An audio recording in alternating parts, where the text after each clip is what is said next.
planner friends, it's Nia. Welcome back to Life with Nia. Today I am going over the January budget. We're doing a mid-month check-in. So I will share where we're at mid-month on income, expenses, business expenses, cash envelopes, sinking funds, debt, savings, and goals. So to start with, let's talk about income. And for January, I expected income to be 10,302 and 62 cents. However, that amount does not include inflow from my sinking funds, which was or will be $525 for a student loan payment, and I estimated $1,500 for quarterly taxes. Did not estimate going to recycle, but I did do that. And then my car insurance, I didn't even plan for this, is due on the last day of the month. So I do have a car insurance sinking fund. So when all of that is taken into consideration, with the inflow, I'm expecting 12,977. So to date, we have 8,911, and we are just looking at what's come in from income, not from the sinking funds. So we're about 1391 short of what's anticipated, which mid-month, I think we'll be able to hit that without an issue. I did pay my quarterly taxes, so the actual amount was 1,547. That was the estimate. I paid 1,700. I always like to do a little bit over because I generally always owe. So the closer I can get to breaking even, the better. So I did do like another 150 more because I had the money in the sinking fund to actually do that. So quarterly taxes have been paid. The student loan payment is due next week, and that will be paid, and then that should be the last student loan payment. And then I did recycle some cans, bottles. So that was $15, which they give you $5 bills. So that's going to go to my vacation fund. And that is where we're at thus far mid-month. Next, for expenses, for the normal personal expenses, nothing happening out of the ordinary here. The only thing I added was the car insurance because I just received that bill in the mail, and it's, like I said, it's due January 31st. So I knew it was coming up, but I thought it was February. So I just went ahead and added that on here. Everything else is pretty in line with what we normally have. So no surprises there. Now, business expenses. We've spent quite a bit. Our current expense has been ink. I am trying to work out a solution for the ink situation. I canceled what I believe is this HP Ink subscription, which is $20.65. Since they bill, what would you call that, in arrears, I still had to pay for the previous month, but I won't have to pay next month or in moving forward. This $15.21 is my laser printer. I have no plans to cancel that. I use that when I'm making foiled stickers, and I use that for printing invoices and things. And so I'm always well with under my limit, and I don't have any type of quality issues with that. It uses toner, so we're talking a whole different ball game versus the ink. I think it was Sue that mentioned trying to see if I could find an HP printer that had separate cartridges for the magenta, cyan, and whatever the other color is.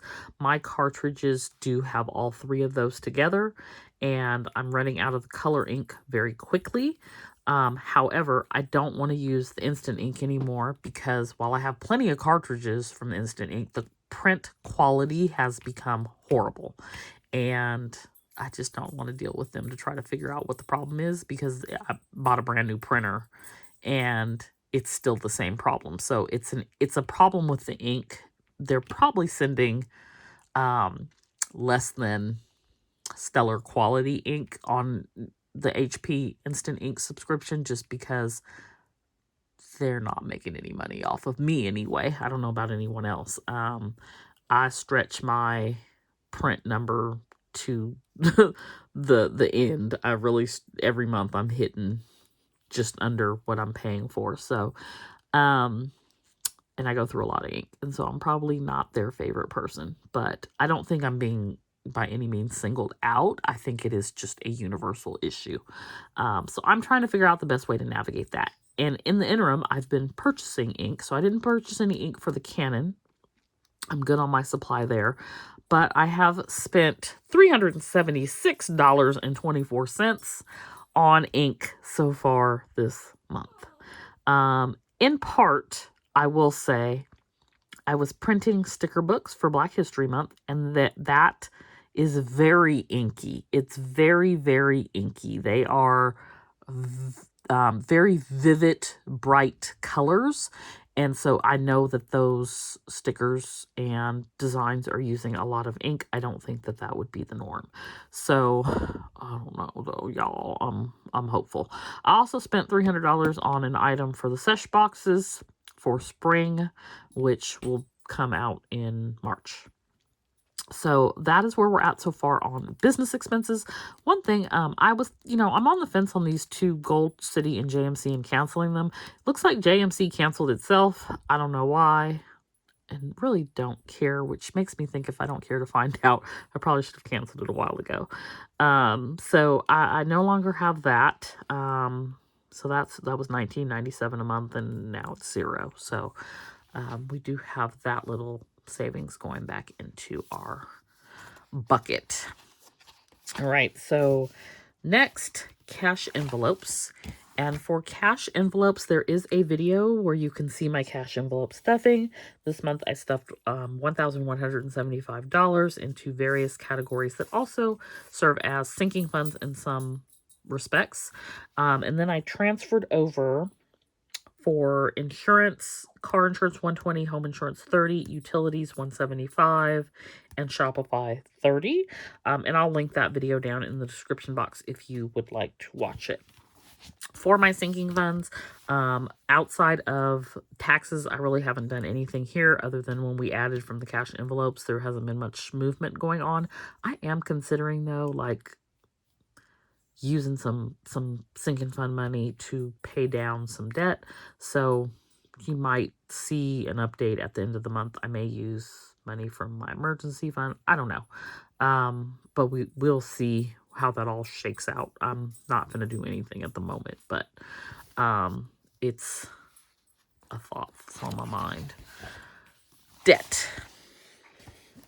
For my debt, generally there's not a lot happening by mid-month. A lot of the things are due towards the end of the month. I will say car is down to $45.33. It will be paid off in September. I would love to do it sooner, but we'll see. Afterpay is down to $700 from $928. I've made one payment on the venture. On the venture and the Amazon, I usually make multiple payments each month to hit my goal for these two. These are the 0% and the 1.99%. On the Amazon, I have put some charges on there. I want to say one of them was ink. And then one of them, it was something else business related, because usually if I'm ordering something off of Amazon for the business, I will just use this card because it's linked to Amazon. So that has happened as well. But I've also made a payment. I just don't remember the amount. I think it was $300. Navy Federal is down to $763. That's going to go down a little bit more. I used that card to pay the taxes, and then I transferred the money over from my tax account to immediately take care of it. So it kind of tricks their system into thinking I paid off my card because it's the charge is still pending, and I paid this entire balance off while I'm waiting for the charge to officially hit, and then I'll pay the rest. So I don't get charged with interest that month for that, which kind of works out nicely that it tricks the system like that. Anyway, I have not paid the school's financial card. That was the card I used to purchase the IKEA furniture, and I haven't paid the Discover, which I used to purchase the 2 printers last month. So those are 2 new things. I haven't made any payments on those just yet this month. And then everything else is just the payments that are automatically have not hit. So to recap, we're at 18,257. And the goal for the month is to get to 17,000 or less. So we are still working towards that. I feel like everything is going super slow this month as far as getting to those payments, but we are going to keep persevering. Let's talk savings. So we have our weekly savings challenges, and our goal this month is $750. We're at $646.17. So we have a little under or a little over like $104 to go to hit that goal for savings. And then last, we have our goals for the month. So all of these are still in progress. Been doing really good with tracking expenses. I did hit the solo 401k $500 goal already. For the Roth, I think I'm at 200 of the 500. Like I just said, the 750 is the goal for savings, and we are at 646, so we're well on our way for that. Now, the furniture and the printers, paying these 2 things off, we haven't done anything with those yet. Revenue, I don't know what the number is, but I want to say I don't even think I'm halfway to 6,000. So revenue is low this month. And I'm not sure if I'm going to meet the venture and Amazon dollar amounts that I want to pay for these. So it's really high because, one, I'm trying to get it paid off before the promotional interest rate ends, but I'm way ahead of the promotional interest rate as well. Like my dollar amounts are paying it off in an even shorter amount of time. So it's really high as a sort of stretch goal for me. So that is where we are mid-month. Let me know how your budget is going this month. Do you feel like you got a fresh start in January? I feel like I got a fresh start in January, but I also still feel like I'm recovering from the things that I did in November and December that probably were not in my best interest. But we live and learn. We make mistakes and we bounce back. So I'm not beating myself up too bad about it. I think overall I did fairly well in 2023. And I'm trying to bring that same energy into 2024. I just feel like I'm off to a little bit of a slow start. So let me know how your budget's going. If you're new, please consider subscribing. If you're returning, or if you're new, please hit that like button. Comment down below about how your budget is going. And if you have any questions, feel free to ask those as well. I'm not a financial advisor, but I am sharing my own financial journey here on YouTube with all of you. It helps to hold me accountable. And I enjoy being part of the community. So thanks so much for watching, and I will see you back here next time. Bye.